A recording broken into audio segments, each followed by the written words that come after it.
What does it mean when you realize you're in between two different phases of your life? Hey, Harriets, welcome back. I appreciate you being here. If you're new here, I'm inviting you to like or subscribe if you hear anything in this upcoming video that you enjoyed. Otherwise, let's jump in to this in between stage that not only I am experiencing on a personal level, but I think America is experiencing as well. What does it mean when you realize that America is going through a midlife crisis and you yourself are going through a midlife glow up? I currently have the privilege of knowing that I'm in between two incredibly different stages of my life. I am optimistic that this time next year, my whole life will be drastically different. I'm being cryptic about what these changes are, not because I want to be mysterious or provocative, but because I don't want to jinx what's happening. And regardless of whether this happens this year, next year, in 5 years, I know that I am actively working toward making some pretty significant changes in who I am and what I do. Not that I hate the old me, but that I'm very excited to explore new sides of myself. So that means right now, in this moment, I'm in a significant in between stage. I know a ton about myself and who I've been in the past, and I have absolutely no idea how I will show up and what's yet to come. When I ask myself, why does this matter? I realize that this is one of the first times in my life that I've been conscious of the fact that change is coming. In my 20s, my 30s, I would say maybe my early 40s, most of the changes in my life I only acknowledge after I was already in the midst of them. One of the privileges of getting older is that you become more aware of who you are, how you show up in the world. You also start to realize where you are currently isn't enough and that you need more. You've maxed out everything you can experience in this phase of your life, and you have the agency and the willpower and the free will to make the effort to step out into something new, something better, more challenging, more stretching of who you are. And with the clarity of this knowing, I get to take a pause and enjoy all the wonderful and also disastrous things that happened in the last phase of my life, as well as plot and plan what skills I want to develop for this next phase that I'm entering into. One of the problems when I was younger and not as self aware was that because I wasn't aware of a transition until it had already occurred, I wasn't able to assess the lessons,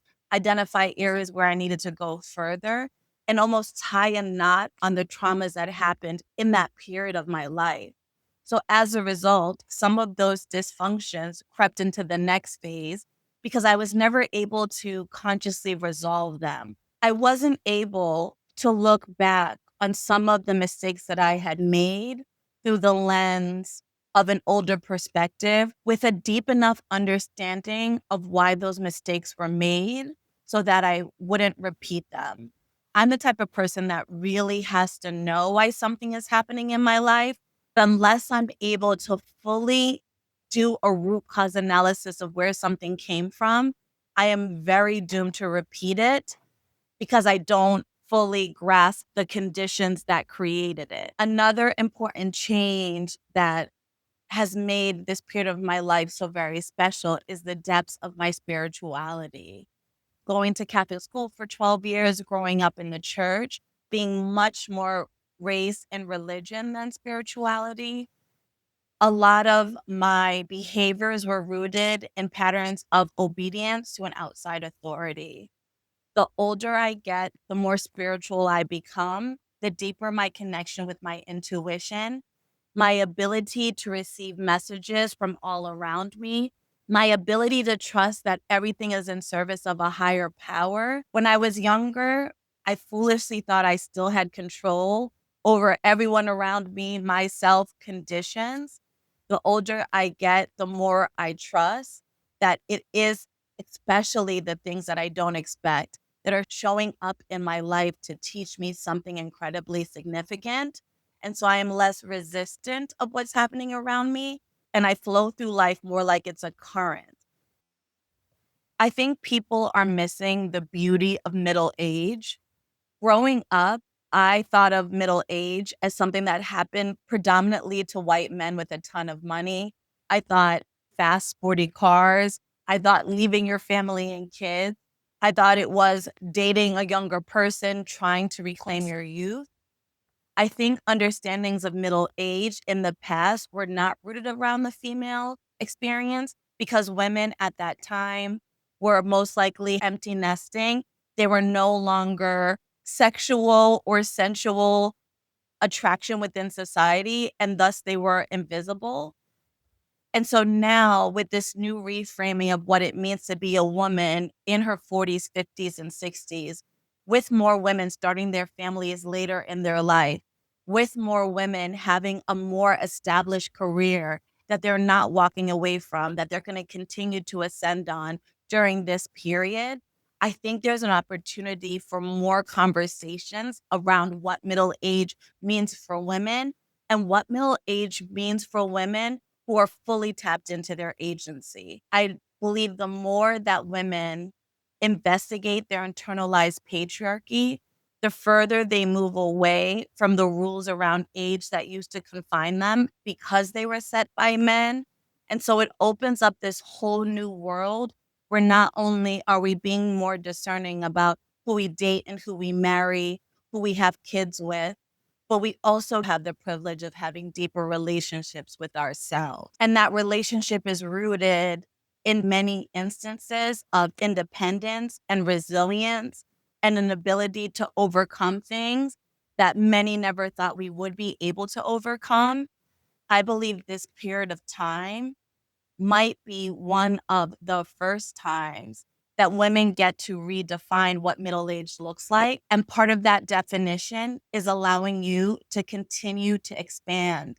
And so, again, being in this in between stage in my life, I'm reveling in the privilege of asking, what do I want to do next?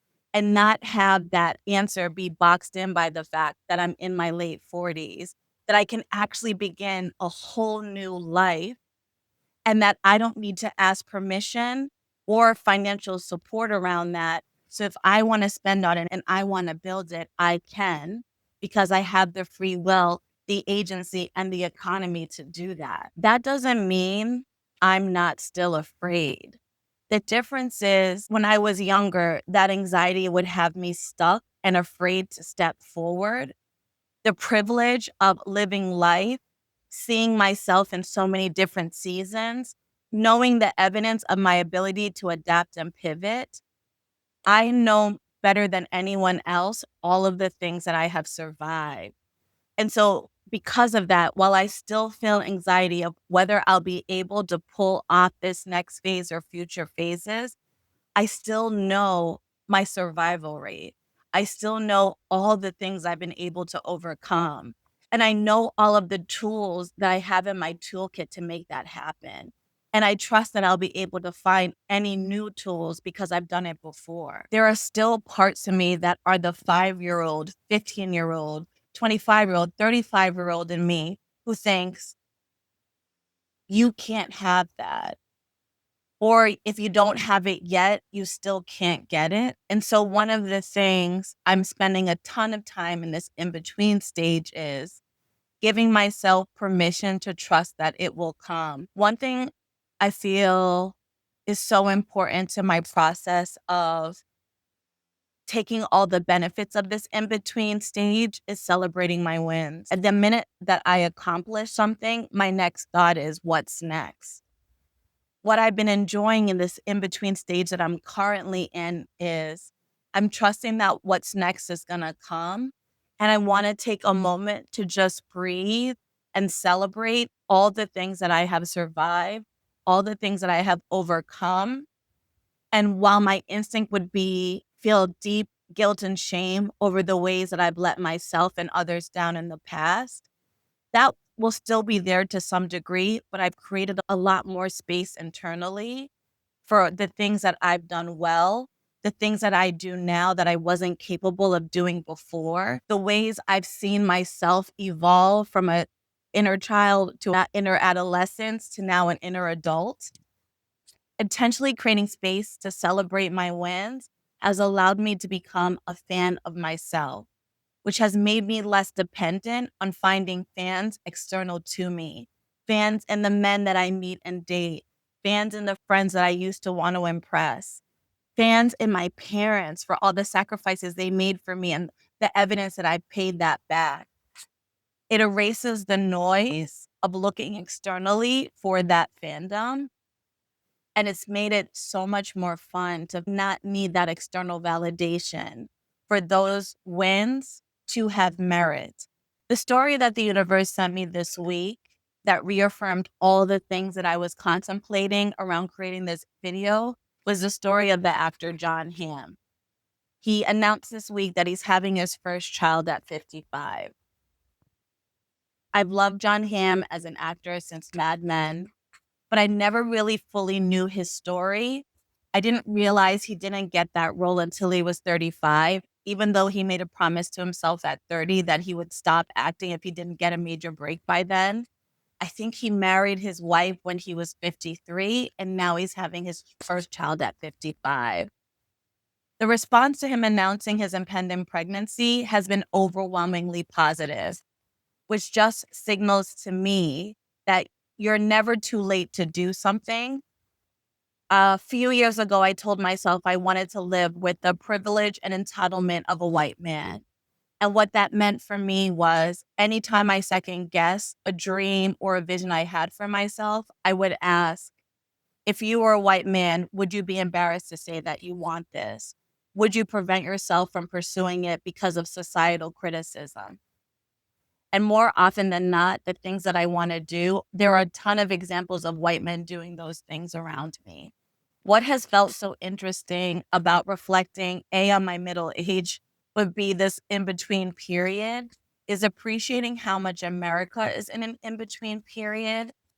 I have felt very strongly since the second election of Trump that as bad as what's happening now and how bad it might possibly get, it is a period of destruction around a lot of ideas of what we believe America is and should be. We don't know what the next phase of America will look like. Future elections will feel so different from all of the elections of the past because America has never lived in such an extreme version of itself.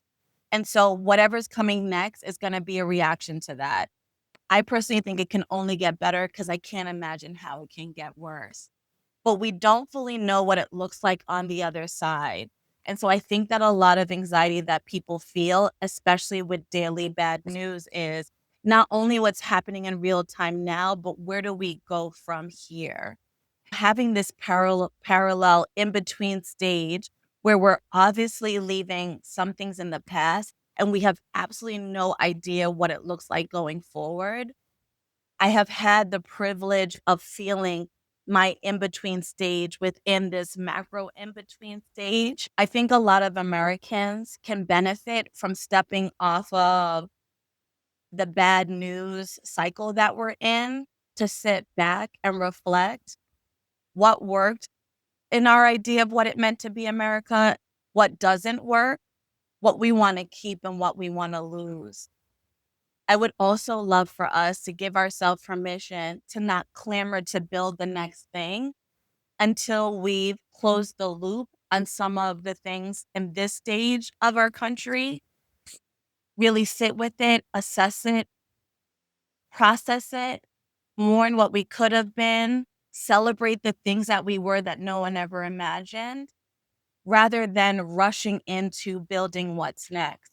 There's something important about the period of letting the dust settle that I think when I was younger, I wasn't present enough to acknowledge that it's okay for there to be periods of respite where nothing is done and emotions are being regulated, experiences are being processed, Futures are being imagined without action. There is so much that we all could be doing to try to move ourselves out of this, but there's also this beautiful opportunity to dream.